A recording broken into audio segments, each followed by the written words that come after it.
Colin, Quinn in studio, entertaining everybody today. It's the Opie and Anthony show. He just gave Jimmy a 10, 15-minute man-to-man back rub. Yeah. Man-to-man. That was a good one, all right. Norton's suffering from a pinched nerve. I know. He hasn't slept, and he just looks miserable. He really looks does. tired and miserable. We got Dr. Kaku waiting to come on the show. We're going to have him on in a few minutes. He's got a new book out called... Is it his first book? I don't even know. No, he's had other books. Jimmy's obsessed He's with Dr. the best-selling Kaku. author of Hyperspace. Ah! It was also one of his books. Hyperspace. Well, the new book is Physics of the Impossible. I like how he puts theories, these scientific theories, behind some of the science fiction we've had in the past and on TV shows and stuff. And kind of puts it in perspective, you know? Like time travel, hyperspace, things like that. Yes. Not to belabor the old image of Anthony, but can you just see him stuffing his nose in Ray Bradbury to just try to shut out the drunken brawl between his family members? I don't want to feel pain. I don't want to feel pain. I want to be in the time travel field. I want to be able to go back in psychological time. time travel. I want to go back in time. Hey, so Anthony, I can help Opie's my in his room by family. himself practicing the hitch in his swings. Apparently, I hate physics. talking about you hitching your swing on Little League. Yeah, I know. I understand that. I just want I to hate yell out that science, I too. hate physics. But Me too. I failed every But class Jimmy in is science. very interested in Dr. Kaku and his theories, and it should be some very good radio. You can't not be interested. I just don't want know. to. I just don't want to feel like I'm back in high school, like having that feel like my brain is short circuiting. No. I'm trying to figure out this Admitted. physics crap. How do you think Dr. Kaku would feel if he knows Jimmy's fascinated and he only took one semester at Essex Community College? You're trying to play catch up on your idiocy now. Please don't try it. You're like kind of naturally smart, but you're not well bred and you're not educated. I happen to have a better grasp on theoretical physics than you think. I'm as stupid as they come. Doesn't Colin make you feel dumb? Yeah. No, not at all. Because I know what I am, my limitations. I'm a creep and a kind of a half dummy who thinks he's smart. Right about This now, phony Dr. thinks he's Kaku is smart. thinking, "Where am I? What am I doing here?" I Yeah. think he'll enjoy this. Yeah, we'll have some fun. Do you think he noticed the look of fear in Jim's eyes when Jim asked him some idiotic question? He turned him and Jim was afraid of being exposed. He's like, it's like when voice acted with And we got Dr. Kaku next. We got Colin Quinn. You staying for the big interview with the physicists? Yeah. One of my favorite people. I'm very happy he's here. Yeah. You ride with him in an elevator. Shut up. Oh, Yeah. boy, I give him the creeps, too. Maybe because you were 112 on the bestseller list. Oh, that wasn't even nice. Well, if I'd gotten a celebrity to write the forward, maybe I would have done better. Oh, forward written by Colin Quinn. Oh, that had you hurt. Oh. Yeah, that didn't help sales, huh? Now he's just saying, yeah, you're right. I suck. Opie and Anthony, lots going on. Stay there. Moving right along, it's the Opie and Anthony show. Colin Quinn in studio. And now we welcome Dr. Kaku to the Opie and Anthony show. I want to start by asking you how well you did on your SATs in high school. Well, I got 800 in the SATs, and in high school, actually, I built an atom smasher. That's what got me into Harvard. I assembled 500 pounds of transformer steel, 22 miles of copper wire. I blew out every single circuit breaker in my mom's house. Every time the lights went out, my mom would shake her head and say, "Why couldn't I have a son who plays baseball? Maybe if I give him a basketball. And why can't he find a nice Japanese girl? I mean, what's wrong with my son? He built these atom smashers in the garage." An atom smasher. Yeah, well, it got me into Harvard, so I can't complain. I guess not, but how do you do that? How do you just build an atom smasher? Well, In you high know, school? Yeah, when I was a kid, I used to devour all the stuff. Flash Gordon. I used to watch all the Flash Gordon series. But I realized very early in life I didn't have blonde hair. I didn't have muscles, and I was not going to get the girl like in Flash Gordon. But Dr. Zarkov, I mean, he fascinated me. I mean, he was a man who built starships. He was a man who built ray guns and cities in the sky. And I said to myself, that's for me. Yeah. Wow. See, Anthony, if your dad didn't get in the way, you could have been Dr. I know. Kaku. I was so You had very into similar science. upbringings, but Anthony's Yeah. father didn't want him doing any of this stuff. I see. Well, He smashed his yeah. microscope and everything as a kid. I see. Well- The fork in the road, right? Yeah, it was that fork in the road thing, and it was girls and maybe some marijuana, Oh, no contest. and then science and my love of science, and boy, that was an easy crossroads. I took the evil road. Well, so many people are interested in science. Look at the movies, right? All the Hollywood blockbusters. I mean, if you like Star Wars and Star Trek, you're going to love physics of the impossible, because I'm a Trekkie myself.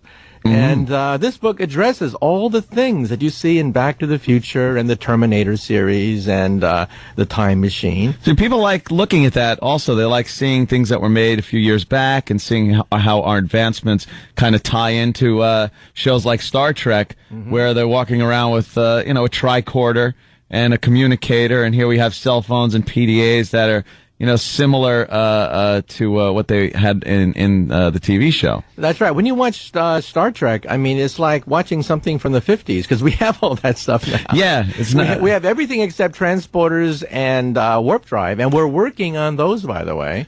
We have cell phones already, and the transporter, we can already teleport atoms now. This has made big news in the physics community. Shockwaves, we can teleport atoms. One day we will teleport Captain Kirk. There's a catch, though. There's always a catch. Yeah, what's the catch? The catch is you have to die going through the transporter. You have to die. Have to die. And, your body is reconstituted, someplace else with the same memory, the same neural circuits, the same genes. And that Captain Kirk over there says, I'm Captain Kirk. But you just saw Captain Kirk die. And so then where did your soul go? I mean, So is it making a copy? it's making a copy. Like someplace else. The Prestige.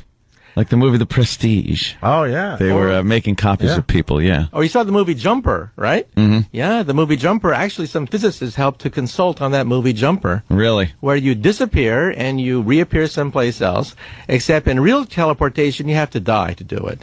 It's one of the drawbacks of the program. Boy, that is. That'd definitely be an asterisk that would keep it from signing It's up. like, hey, you got there fast, but... Yeah, death is definitely a downer. But there you are, someplace else. Same memory, same personality quirks, same everything. I mean, who is the real you if you just died and there you are someplace else? All right, so what exactly is, like, the Hubble telescope was built Yeah. to see the beginning of time. That's and right. It's gotten relatively close, but, like, there's something in the way and it can't see the actual, they want to see, like, the explosion, the beginning of it all. Well, we have baby pictures of the Big Bang now. The explosion itself, we photographed it. Go to the website, nasa.gov, type WMAP, that's the name of the satellite, and we have baby pictures of the explosion. It really looks like an explosion. It's in the microwave region. We can't see the instant, however, of the explosion itself. However, the next generation of space satellites should be able to give us the instant of creation itself, and that's going to be great. We're going to see the universe come out of the womb, and maybe an umbilical cord connecting our infant universe to a parent universe, a parallel universe. It's so hard to wrap your mind around what was there before the Big Bang, because, there had to be something. Yeah, well, we think we know what happened before the beginning. The new picture is a bubble bath. Next time you take a bubble bath, each bubble represents a baby universe. We live on the skin of the bubble, just like flies trapped on flypaper. We can't escape. But there are other universes out there. This is called the multiverse idea. You're freaking me out now. Yeah, man. and believe it or not, in one of these universes, Elvis Presley could still be alive. I mean, blows the mind, right?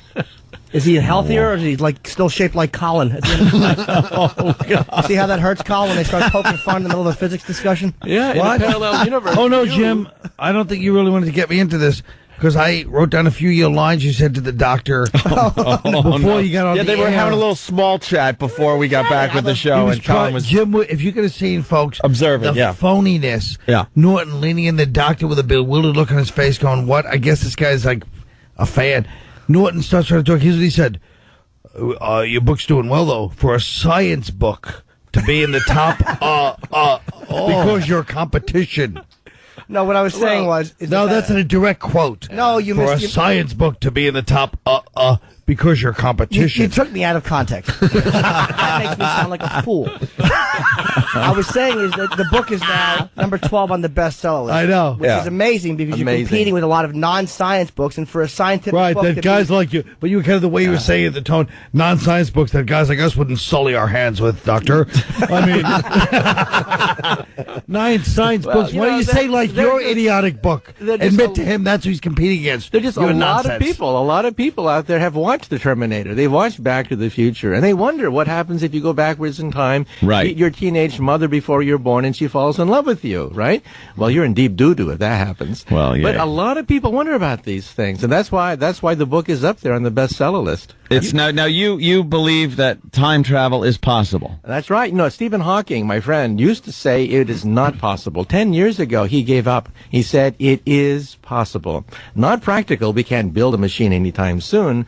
But hey, there's no law of physics preventing us from creating a wormhole, mentioned earlier, such that like Alice going through the looking glass, that's a wormhole, going back and seeing your parents before you're born. Isn't there that see the whole paradox thing when that comes into play just ruins the whole time travel thing. Going into the past, if you meet yourself, you would have had a recollection of doing so before you traveled through time.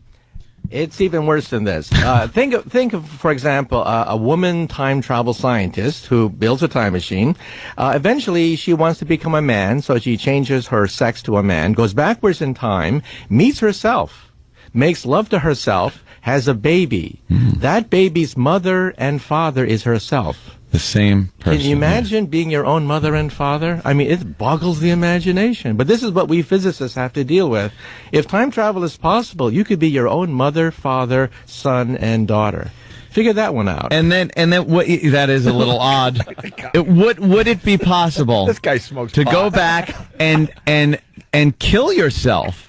But if you did that, you wouldn't be able to grow to the point where you can then time travel, so you wouldn't be able to have killed yourself. Yeah. See, it's just too many really odd things that could happen. But you missed something. You see, Einstein says that time is a river, and we measure it with our GPS system every day. You cannot use GPS without assuming that time is a river. But the river of time can have whirlpools. Whirlpools in the river of time. And then you can even have forks in the river of time. Now, if that's true, and the river of time forks into 2 rivers, and you went back and killed yourself before you killed your parents before you're born, you kill somebody else's parents before you're born. You've entered a parallel universe. I like that. So it's like future Biff having the big casino hotel. That's right. And they had to go back all the way and fix it from the beginning. They couldn't fix it with future Biff because it was a different fork Hey, in the. we have a physicist here. Yeah, no, we have a moron that's watched Back to the Future 18,000 times. Hey, who's texting you? Are you texting abroad as you do the big interview with us today, I just Dr. would hope Kaku? that it's like the biggest dummy Right. on there. Just, hey, I got a question for you. I'm lost. It's by Stephen Hawking. Don't mention my name to these idiots. All right, so now I understand the river of time thing, but a lot of people probably don't. Why are you pointing at Colin as you say that, Jimmy? I'm not just gesturing to Colin, I'm just gesturing in general. So I was wondering if you could more carefully explain what the river of time means, because I don't want to seem like I'm ignorant, but for the listeners. No, like you said, more. What he said, more carefully explain. More carefully explain. Think of it this way. Newton thought that time was like an arrow. Time never goes backwards, always goes forward, and a second on the Earth is a second on Mars. However, Einstein comes along and says, not so fast. Time is a river which meanders its way around the universe. Time beats faster on the moon than it does on the Earth. Time beats slower for the GPS system than on the Earth, and the Pentagon cannot fight wars with the GPS system unless you put in the fact that time slows down in outer space. But a river doesn't go backwards. But that's the new wrinkle. If you have enough energy, we now believe that the river of time can go backwards on itself. This is causing all the excitement. This is called closed time-like loops. Go to the physics literature, type in closed time-like Doctor, with loops. all due respect, what excitement. Among the people who are working on about 100 of us. There are about 100 of us on the planet Earth out of 6 billion people who understand Einstein's equations and work with this, play with this, and we do study Back to the Future. We do study these paradoxes. By the way. Can I say how happy I am, by the way, that when you said the but the river doesn't go backwards. He was so ready. Every blithering idiot he's talked to has said that, and he had an answer for it. I'm the only one that actually thought to ask that question, stupid. You just sat there like this. Because I assumed... Shut up. I assumed the river would go backwards. I don't need to He was ask. happy to have a debate, a spirited debate with a peer. Called me a physicist, by the way, because I watch Back to the Future. Yeah. Do you guys really sit around and watch a lot of these shows and movies? That's right, we do, because we have to tease apart the paradoxes.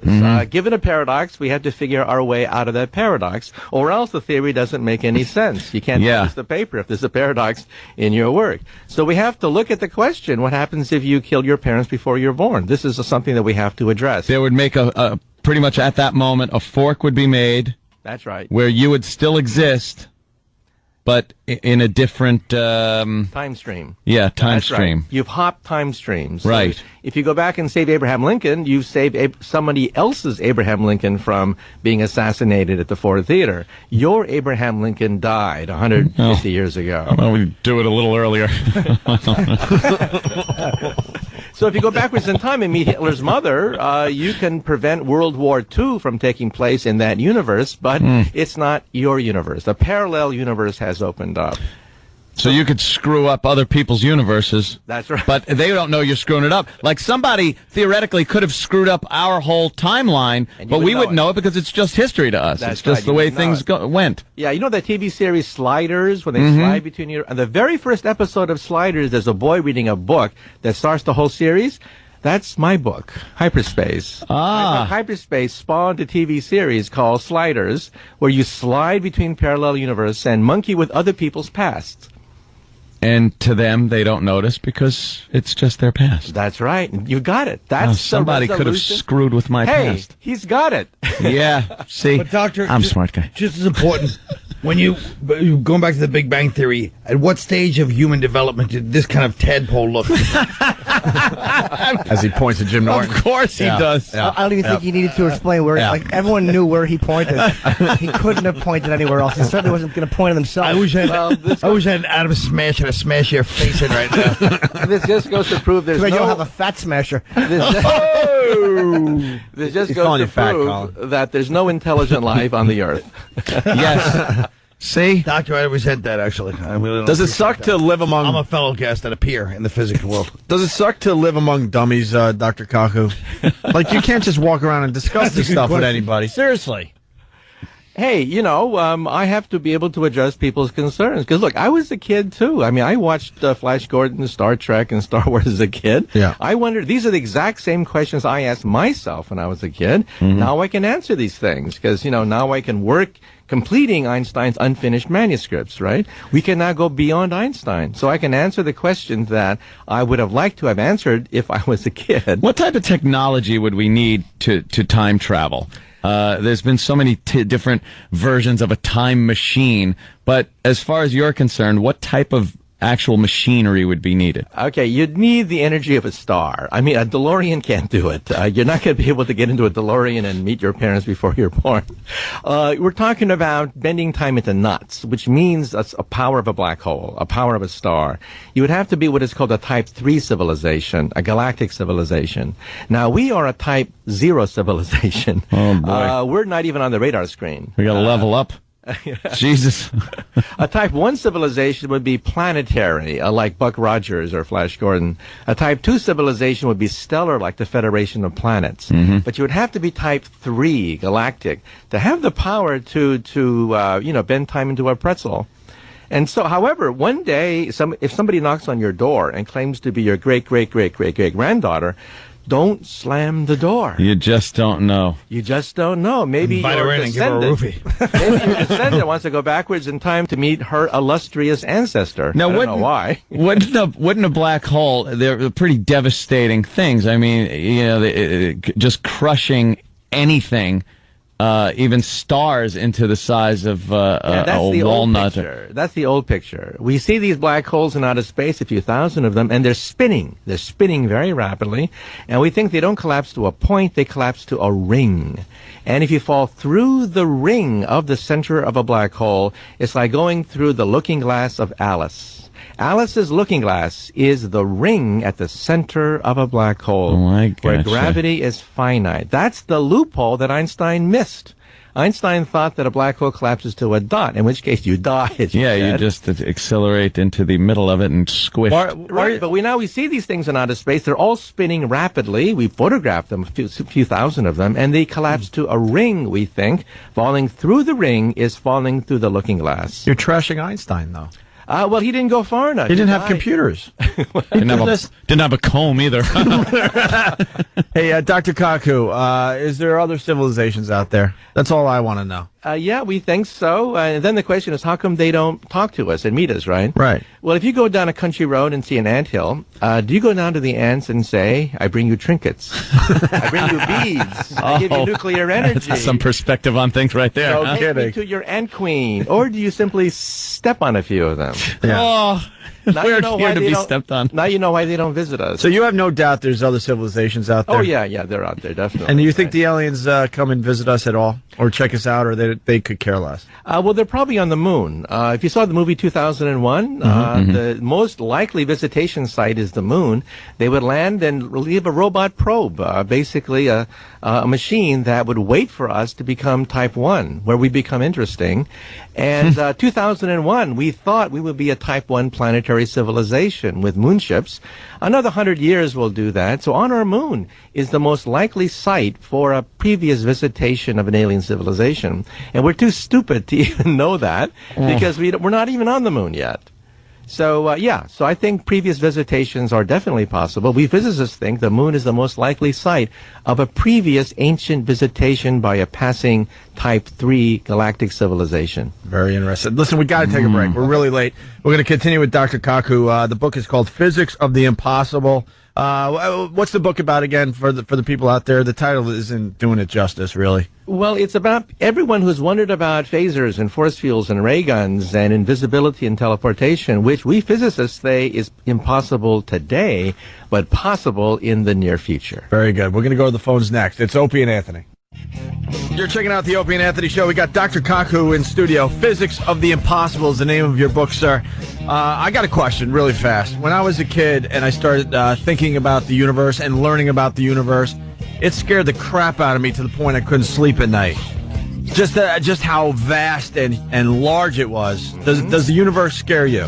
No, it doesn't scare me because we now realize that when we look in outer space, we don't see much intelligence. Intelligence is very rare. The very fact that we have intelligence on the Earth means it's precious.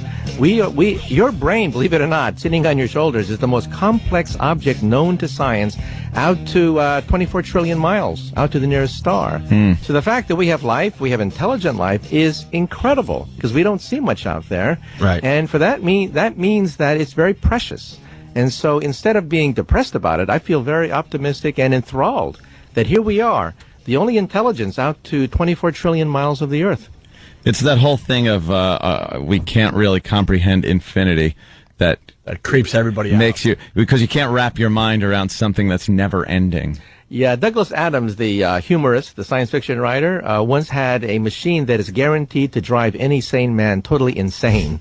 It's a box. You look at a picture. The picture is a picture of the entire universe with an arrow saying, "You are here." Guaranteed to drive any sane person totally insane. The universe is very big, but like I said, intelligence is very rare. We see Yeah, I no know. evidence. Believe me, you should see our listeners. I think we got one. We see no evidence of intelligent life in our solar system, and you have to go to the nearest star, Alpha Centauri, before there's a possibility of intelligent life. What about... How many was that? Like 4-point-something light years? Yeah, that's right, 4 light years. look at that, Jimmy. What about... you got a gig there? Yeah. what about God, sir? How far is that door to door, Jimmy? Well, we have Charlton Heston here. Oh, damn. Inside track. No, Einstein thought there were 2 types of God. First is the God of prayer and intervention, the God that parts the waters, the God that walks on water. He didn't necessarily believe in the God of intervention. He believed in a different kind of God. He believed in the God of Spinoza, the God of Leibniz, the God of harmony, beauty, elegance, simplicity, the lawgiver. That's the God that Einstein believed in, that the universe is too gorgeous, too beautiful to have been a random, chaotic event. So there had to be laws, there had to be simplicity and beauty, and that's what guides theoretical physicists. What guides us is beauty and simplicity in our equations. But who created God then? Well, we think that there is a multiverse of universes, that our universe was born perhaps budding off a parent universe, like soap bubbles budding off other soap bubbles, and we think that's eternal.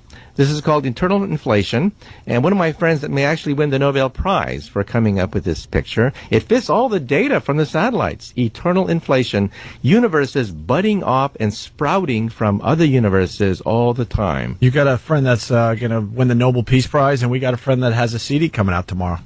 So we're very... Bobby Kelly. You deal with planets, and our friend has small comedians orbiting around him. Yeah. We're in different places, sir. I have a question, too. Something, 'cause, like they talk about the dark matter in the universe. That's right. We really don't know what makes up, 80% of the universe? We have no idea what it is. That's right. Dark energy makes up 73%. Dark matter makes up 23%. And atoms only make up 4% of the universe. And we hope to produce dark matter in Geneva, Switzerland in 2 months. You probably saw the headlines in the New York Times. The atom smasher will eat up the Earth. Or on a placemat for Opie. New York Times. Which one is that? Anyway, is that the big paper that weighs a lot? Anyway, the atom smasher we're debuting in 2 months is not going to eat up the Earth, contrary to popular myth. We're not going to destroy the planet. We're not going to create a black hole that's going to eat up the Earth in Geneva. But how do you know for sure? People get very worried about because that. they're taking a bit of a chance, I'm thinking. No, because these you guys are bored. These are microscopic subatomic black holes. You couldn't even light up a light bulb with these things. Right. And so there's no danger. But we hope to produce dark matter with the atom smasher, starting this summer. So it's energy. Is it like a physical thing, like a ball you can hold, or is it just an energy? It's invisible energy. And it's predicted by string theory. String theory predicts dark matter, and string theory is what I do for a living. It's my day job. And string theory, we hope, will allow us to, quote, read the mind of God. This, we think, is the ultimate theory. Wow. The final theory, the theory of everything that eluded Einstein for the last 30 years of his life, and we think we have it. One of you guys are going to just do an oopsie and destroy the Earth. You know that, right? Whoops. There's going to be some kind of oopsie, and we're all done. The big difference between the doctor and the rest of us, if I had your brain power at that age, instead of an atom smasher, I would have found a way to, look through girls' clothes. Yeah, exactly. X-ray specs. Yes. On the back of the magazine. Right.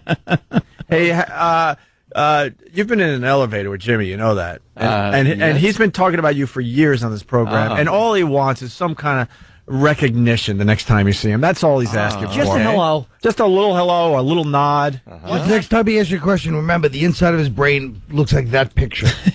What picture you showing? Two ultimate fighters just kicking each other in the face. Anthony and I had a debate one time about gravity. Gravity, yes. Which I was wrong about. Everywhere. And about what made, if a planet has to spin. I thought a planet had to spin. No, and I said it was mass. Of course, things that have more mass have more gravity, and Jimmy wouldn't listen to me. He thought it was the spinning motion that made gravity. I'm like, no. Well, you were right, and I of course I was. Dr. Kaku on an elevator, and I asked him about that, and the look he gave me, you would think I would just said, hey, can I have a hug? I know we don't know each other, but he did explain it, and it turns out Hey, let's go to the phones. We got Kevin in Jersey. Kevin, what's up? We're talking to... He probably would have liked to have seen gravity in action by you plummeting in the elevator. We're talking to Dr. Kaku. His book's called Physics of the Impossible. Go ahead, Kevin. Yeah, I was just wondering if the good doctor could comment on some of the physics theories related to Lost. You ever watch Lost? No, but I understand that they have a time travel episode, right? Yeah, there's some kind of... into a vortex and goes backwards in time. Well, like I said, we think that it is possible to go backwards in time. The catch is you have to be a very advanced civilization to do that, capable of manipulating stars, manipulating black holes. So you got to take your starship and whip it around the sun. and then you got to slow down real quick, and then you got to bring some whales back with you. And like in Star Trek 4, of right? course. They always use that one as a cop-out when they had to go back in time. It's like, why not just solve every problem that way, Kirk? Yeah. It's like, oh, we got to fight? Nah, let's just swing around the sun, and we'll get these Klingons when they're kids. Yeah, or Superman 1 at the end of the movie. Superman Right. goes around the Earth, and Lois Lane comes back. Yeah. That was really depressing, bringing back Lois Lane. Yeah, believe me, I'm sure it was for him, too. I thought they finally got rid of that character when she died in Superman 1. Oh, no, Superman has to bring her back. She was terrible. That's what happened to Margot Kidder. She wound up naked, crawling behind bushes a few years later. What a psycho she was. What a loon. Yeah, but you Or can, like Blade Runner. yeah, well, anyway, you cannot go backwards in time by whipping around the sun. You can't do that. No, huh? But a wormhole is conceivable. I mean, all the equations work. Everything seems to work with wormholes, but not winging around the sun and breaking the light barrier. Now, is it because of the acceleration? Is it... You can't go faster than light. That's the problem. that right? seems to be the rule of thumb there. Why, That's right. though? Why? Well, we don't know, but the Atom Smasher were debuting in 2 months outside Geneva, Switzerland. The particles there go 99.9999999% the speed of light, but they can't make it. They can't break the light barrier. That's an iron law from Einstein, and he's right every single time. In fact, the fact that we have hydrogen bombs, the fact that we have the sun bursting in energy is a consequence of the fact you cannot go faster than the speed of light. Can you use lasers and break into like an underground vault and steal like millions of dollars? Well, in principle, yeah, you can build a laser. Of course, with you're going to be in through Geneva. They got all concrete. those big underground banks. Yeah, You can really do some damage over there. I guess that would be Another way to do it is with invisibility. Invisibility is the way to rob a bank, right? That's Right. why one of those little so I can sneak in girls' lockers. Go ahead. Yes. Oh, that too. But we're closing in on invisibility really fast. Proof of principle was demonstrated 2 years ago at Duke University. We can make objects invisible in the future. So Now, is Harry this by Potter, bending light? That's right. You wrap light around an object, so it reforms like a river going around a boulder, and an object becomes invisible. So I write about it in my book, Physics of the Impossible, that the proof of principle was demonstrated. And, of course, the Pentagon is funding it. It's almost like the Philadelphia experiment Yeah, well, that they say never happened. The Pentagon is not stupid. They know the advantages of an invisible soldier, and they're pouring big bucks now into invisibility research. You could go up behind the enemy and poke him in the back and go, ha-ha, That's right. ha-ha. And the bank robbing thing would never work, though, because you'd be invisible, but they'd just see the bags of money floating out so they'd know where you were. Good point. Aha, flaw. But the watching people nude would work. Now, that's a hell of a power source to bend light. Yeah, well, Doesn't seem very portable. Well, with a new substance called metamaterials, light bends all by itself. This has shocked everybody. I Really? used to teach in my physics course that invisibility is impossible. Light cannot wrap around an object and reform at the other end. Well, I was wrong, and every single physics textbook on the planet Earth is wrong. Light, in fact, can bend around an object like water around a boulder, reform at the other end effortlessly without energy, and make an object invisible. Can you do that for us now? I've always had a question that's boggled me for a bit. If you're in a room with mirrored walls and you light up a laser and then shut it off, why doesn't the laser, much like a bullet, just continue to bounce off of the mirrors and ricochet once the power source is cut off? What happens to the beam that has already left the laser source? The reason is every time it hits a mirror, you lose about 0.1%, 0.5% of the energy. So after 100 reflections, you've lost a considerable amount of power. But in essence, then, there is a small moment where when you do shut the power, that beam is That's right. bouncing. It's just happening so quickly. It's dissipating so quickly that you can't. Can't see it, right? But yeah, you're absolutely right. You have two mirrors back to back. You see an infinite sequence of yourself as light goes back and forth, right? And that's how Anthony solved the mystery of the timings at the Comac motor lodge. The mirror room, of course. Yeah, the answer. It wasn't a laser firing off either. I tell you, my friend. Wait, and how big was the object you made invisible? How big was the object that you made light go around? The object that was invisible is about 2 inches. It was made invisible under microwave radiation, like what you have in your oven. However, visible light was now shown to bend in the same way just a few months ago at Caltech and also in Germany. So this is rocking the world of physics. We can now conceive of Harry Potter's invisibility cloak, which we once thought violated the laws of physics, but proof of principle has been demonstrated now. Wow. You know what you're like? You're like every question you want to ask for science that you think of, you just like, okay, what about this? I know, it's like, hey. Did you guys crack homophobic jokes when Lance Bass went up in that rocket? Behind his back. Colin just, hey, I like it though. What's the coolest trick you could do? The coolest trick? You're a magician? Yeah. Well, he's one of the greatest minds in the world. He must have some neat bar tricks. Yeah, you're right. Well, we like to read people's minds. The magic tricks for telepathy, we understand. However, we think that real telepathy is also possible, not just the tricks that we sometimes amaze our friends with. At Brown University, they took a stroke victim who was paralyzed, put a chip in this paralyzed person's brain, connected the chip to a laptop, and in 3 hours... Bob Kelly. In 3 hours, the guy is playing video games, reading email. He's totally paralyzed. And doing lines with Chaz Palminteri. You can send email. And in the future, Really? This is with stroke victims. In the future, even normal people will have a chip in their brain. Sure. And you'll surf the web by thinking about it. Just by thinking, you'll be able to access the entire internet. And this is coming. A proof of principle was demonstrated 2 years ago at Brown University. Direct interface now between the brain and a machine. First time in history. Not the quacks that are out there, but real interface between a human being and a laptop computer. It's always been a goal, I guess, to take that little bit of energy that the brain transmits out there and kind of harness it. And I know when I'd always try that. Me and my brother or sisters sit around, try to read each other's mind. It just never would pan out. Or try to move something with just brain power. Yeah. And it's very frustrating. Little matchstick and nothing. Can't do it. And it's also possible in another way. We can MRI scan the brain, and when you tell a lie, it takes more energy than to tell the truth. Because to tell a lie, you have to know the truth, the cover-up, and the consequence of the cover-up. Well, that takes a lot of energy that can be picked up with an MRI brain scan. With 98% accuracy. It'll on scare college Steve. kids. Yes, I'm straight. I love women. Doctor, could you use some of those laser powers to fling this bad groutwork body around the room next time you come in? And, for the Push him record, against the wall. Colin is pointing across the room at either me or Eric. I can't decide who it is. Well, at our university, we have a trillion-watt lasers. We have lasers. Trillion-watt lasers. Yeah, we can build those things, plow right through a concrete. Yeah, that'll get a steel. little hot. But could you fling him? Could you bring him as an experiment for everybody? Just throw him around the room and smash him against the wall? Well, if we did that, he'd be toast. Literally toast.